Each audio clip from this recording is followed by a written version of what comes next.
দেশের বিভিন্ন স্থানে ভূমিকম্প অনুভূত হয়েছে। উৎপত্তিস্থল ভারতের মেঘালয়, মাত্রা ছিল 5.4। রাজশাহী থেকে এ বিষয়ে আরো জানাতে সরাসরি যুক্ত হচ্ছেন সহকর্মী রাকিবুল হাসান। রাকিব, জানাবেন যে ভূমিকম্পটি অনুভূত হয়েছে রাজশাহীতে কেমন কম্পন অনুভূত হয়েছে এবং জনমনে আতঙ্ক কেমন বিরাজ করছে, কি দেখছেন? মুক্তি আসলে দীর্ঘদিন পরে রাজশাহীতে এমন ভূমিকম্প অনুভূত হলো এবং আমরা এবারের ভূমিকম্পে যে জিনিসটা আসলে লক্ষ্য করেছি যে প্রথমে একটু জোরে আসলে অনুভূত হয়েছে, পরবর্তী আরও 2 দফা কিন্তু অর্থাৎ 3 দফা কিন্তু ভূমিকম্প অনুভূত হয়েছে। যদিও আমরা জানি যে ভূমিকম্পর কেন্দ্রস্থলটি ভারতের মেঘালয় রাজ্যে এবং সেটি 5.3 মাত্রায় হয়েছে। তারপরে কিন্তু রাজশাহীতে যারা বিশেষ করে বহুতল ভবনের ছিলেন তারা কিন্তু আসলে বেশি অনুভূত হচ্ছে। আমরা একটু দেখাতে চাই যে আসলে এখানে আমরা যেই সমস্ত উঁচু ভবনগুলোর অনেকেই আসলে এই ভূমিকম্পের সময় নিচে নেমে এসেছিল এবং এর মধ্যেই কিন্তু যেহেতু ঠিক 6:45-এর সময় রাজশাহীতে এই ভূমিকম্পটি অনুভূত হয় এবং সেই সময় আমরা অনেকের কাছ থেকে আসলে যারা নেটিজেনরা রয়েছে তারা কিন্তু ইন্টারনেটে ইতোমধ্যেই কিন্তু স্ট্যাটাস দেওয়া শুরু করেছে যে তাদের অনুভূতিগুলো কেমন ছিল। অনেকেই আতঙ্কগ্রস্ত হয়ে স্ট্যাটাস দিয়েছে, কেউ কেউ তাদের অনুভূতির কথাগুলো লিখেছে।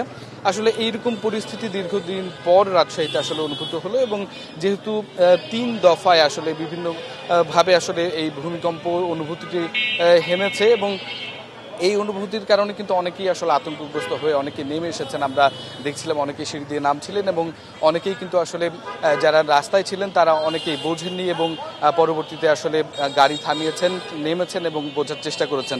তো এইরকম অবস্থায় আসলে যেই সমস্ত ঘনবসতিগুলো এলাকাগুলো রয়েছে, আবাসিক এলাকাগুলো রয়েছে, সেখানে যেমন মুক্তি মানুষ এসেছিল, একই সাথে কিন্তু বিশ্ববিদ্যালয় বা কলেজে যে সমস্ত আবাসিক এলাকাগুলো নিয়ে আসলে শিক্ষার্থীরা থাকে সেখানেও আমরা দেখেছি তারা বের হয়ে এসেছে এবং বিষয়টি নিয়ে রাস্তায় নেমে আলোচনা করেছেন। এবং আপনি জানেন যে ডাউকি ফল লাইন সেটি কিন্তু সিলেটের পাশ দিয়ে আসলে আছে এবং বাংলাদেশ বা সিলেট বা এই অঞ্চলটি আসলে সেই কারণেই কিন্তু আসলে ভূমিকম্প ঝুঁকিপূর্ণ একটি এলাকা এবং এই অবস্থায় দীর্ঘদিন পর যেহেতু এরকম ভূমিকম্প অনুভূত হলো, যার কারণে কিছুটা হলেও আসলে নগরবাসীর মধ্যে একটু আতঙ্কগ্রস্ত হয়েছে এবং পরবর্তীতে এই বিষয়টা নিয়ে বেশ কিন্তু আলোচনা হচ্ছে এবং আমরা ইতোমধ্যেই যেখানে দাঁড়িয়ে আছি কাদিরগঞ্জে, সেখানেও দেখছি যারা এখানে বসে আছেন, যারা ভবন থেকে নেমে এসেছিলেন তারাও কিন্তু বিষয়টি নিয়ে আলোচনা করছেন যে বহুদিন পর আসলে এইরকমভাবে ভূমিকম্প অনুভূত এবং এর কারণে আসলে নানা ধরনের জল্পনা কল্পনা তাদের মধ্যে কাজ করে। তবে এখন পর্যন্ত আমরা আবহাওয়া অফিস সহ ফায়ার সার্ভিস অন্যান্য প্রশাসনের কাছে খোঁজ নিয়েছি, এই ফলে আসলে কোনো ধরনের ক্ষয়ক্ষতি রাজশাহীতে এখন পর্যন্ত কোনো খবর পাওয়া যায়নি। তবে এখন পর্যন্ত আমরা এই বিষয়টি সবচেয়ে বেশি যেটি আলোচনায় দেখছি সেটি হচ্ছে যে নেটিজেনরা এই বিষয়টি নিয়ে আলোচনা করছেন, অনেকে ছবি দিয়েছেন, ছোট ছোট ভিডিও দিয়েছেন, নিজের ঘরের লাইট দুলছে বা কোনো কিছু দুলছে এরকম কিছু। তো মুক্তি এই এখন রাজশাহীতে কিন্তু আসলে এই ভূমিকম্পটি এখন এই অবস্থাতে কিন্তু একটি আলোচনার বিষয় হয়ে দাঁড়িয়েছে। মুক্তি, রাজশাহী থেকে যুক্ত ছিলেন সহকর্মী রাকিবুল হাসান।